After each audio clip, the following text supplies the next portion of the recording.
Whakalawhalahi atu hani hado tolo do walatala tutupu ke lata e moe a whiawhi nei. Whakamua ko e papa whasiwhasianga tupe he whakatu whanu ko amanaki ke tuku atu ai ke whanu ke pule he aho lotu he whaitapu nei. Ko amanaki foki e whasiwhasianga tupe nei ke molea e tau tupe whakamole mai he tau tupe maua.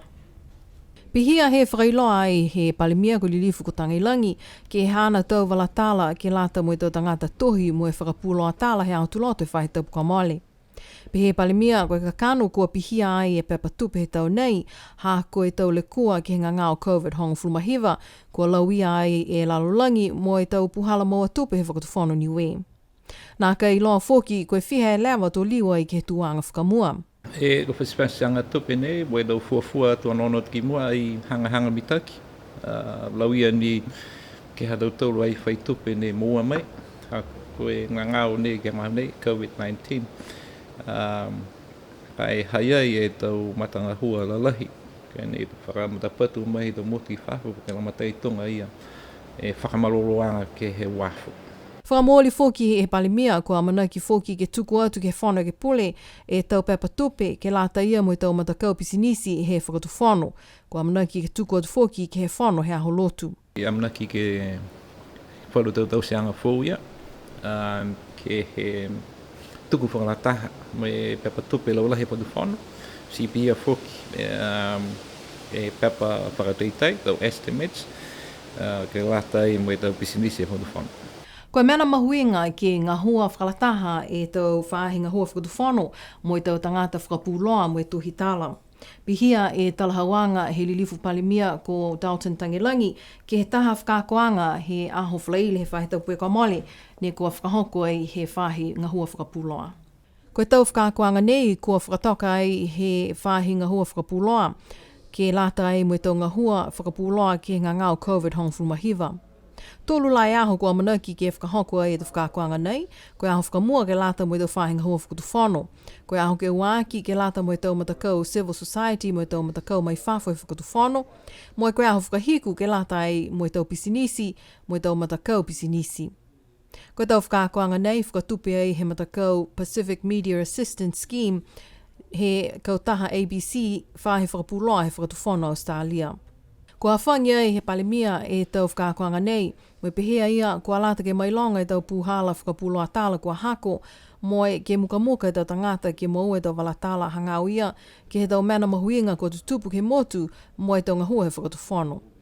Talahau ai e palimia ke he tau tangata kua whakalataha atu ke whakakoanga nei, ko e whehanga ianga he tau tangata mo e tau ngahua he whakatu whanu, tō lauia ka pehe kua nāka i haha iai e whalana ki anga ke he tau mana ko longona ke he tau tala kua whakapuloa po ke tuhia ai. Ka mitaki ke whakatu tala mo e ngahua ke maua e whalana ki anga nei ke he tau whanga whakakoanga pehe nei. Pehea ia ke manatu tū mau ko e tau tangata ngahua whakatu whanu, ngahua mai tau tangata he motu. Ke aua nimo e tāpikianga mahuinga ia ke tau whekawhekauanga he tau tangata ngahua whakatu whanu. Ko tau whakakoanga nei kua kau whakalataha atu ai e tau takitaki mo i tau ofisa ngahua he whahe malolo sino, whahe tau leo mo e tau le kua tupu whakaofo, si pihia foki mo e hukui he whakatu whanu ha New Zealand ki niwe.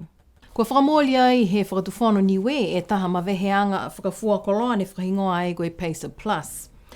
Pihia e talahawanga he lilifu i ki pule he whahi tāna ki tope mo i tau ngahua whakalaulahi he whakatu whanu koe lilifu ko Crosley tātui ke whahi tapu e kua mole.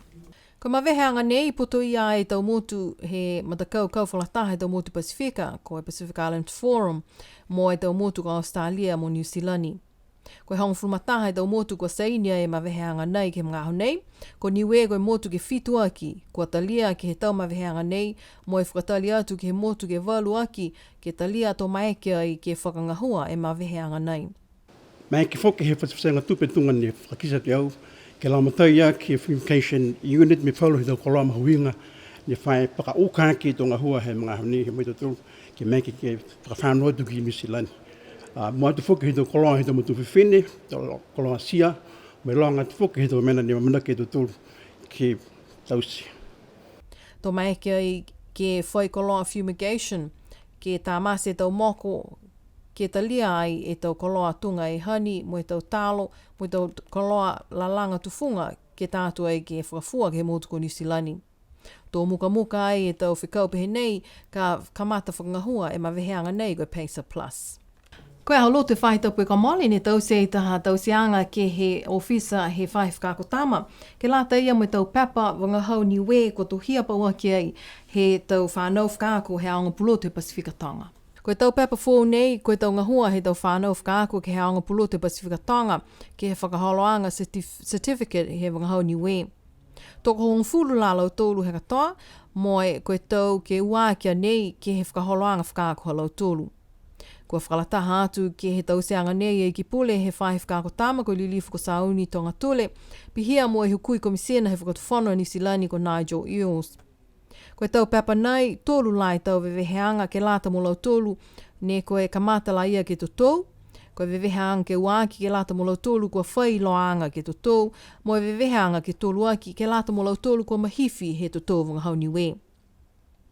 Koe tau tāla ko tohia ai e lau tōlu mahuinga ke he mui he tangata no whamotu, moe tau mana kua whehanga iai moe tau mui mga whawa. Koe tau whaiaonga ke haonga wangahau ni we ko Perfectonga hai, Sifa Ioane, mō Pita Soni tā naki. A manaki a lau tōlu e tau whanau whakaako tō hongo fulu nei ke whakamaupopo e tau whakaakoanga ha lau tōlu ke wangahau ni we, moe maua e tau fōu pulotu ko a manaki ki ai ke mahina ho ke tapa he tau kahau. Talahau ai e ulu whakatone whai whakakotama moe whaiaonga ke wahenga nei, ko Perfectonga hai e hana tau manatu whiawhia ke he tau papa nei ko tohia moe tālanga paua ki ai ke lata moe tau whakakoanga ke he tō wangahau ni we. Pehea ia koe wangahau ni we, koe tāonga mahuinga, ha koe mena ngā hoa e tau tangata kua maeke ke whakaonga moe tohia ke he wangahau. Ke he mai he tokalonga he tau wangahau he lalolangi. Kua mana ki ai ke whakaonga e tau papa nei ke lata ia moe tau whanau ke tau aonga he motu. Koe aho whaiumu he o kio ki whaitaupu e kua mole ne fusi ai e Paul Pasisi e taha ika mahaki to ili koe haku uli maolea e uesea uofulu mafitu e kilo he mamafa. Kua whakamau ai koe ika nei kua mua atu e mamafa ke tau wahanga ika pei nei ke mutu nei. Fusi ai e Paul Pasisi e ika nei ke he aho fusi ika whetoko ne whakamatapatu ai he takitaki maanga ha Lufitonga. Fusi ia ika nei ke taha e tau poe ke maanga nā kona mukulu.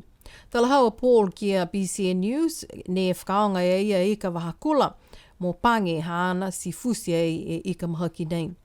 Ka toa ua flumalima e minute he lalia ia ke tā mase e ika haku nei, mo i lali ke pipi ke hana posi ke toho atu ai ke wāfo. Kai aua ni he hokoange e taha matakainanga o Darren Mangatungia, mo e langomatai ia ka toa e tōlungo fule minute he lalia laoa ke langaki e ika lahi nei ki lunga he funga posi. Talahaua e pō ke BCN News koe ika ne kua fusi ia he aho whaiumu kua mole, kua hele ai mo e whakafua atu ke he taha mga whaoa, ke lata e mo tau amamna kianga hi fiulu he tau mga hui mua. Kua whakahoko ai tau whiawhia ke he matahala tahi ko Kalaone, ke lata e mo lau tōlu e tau tangata, kua oatupawaki ke he whetoko fusi ika he maanga kua Lufitonga. Sipihia ha tau tōlu e tau walatala tutupu ke lata e mo e awhiawhi nei, ke a mawhala e pō no na whua.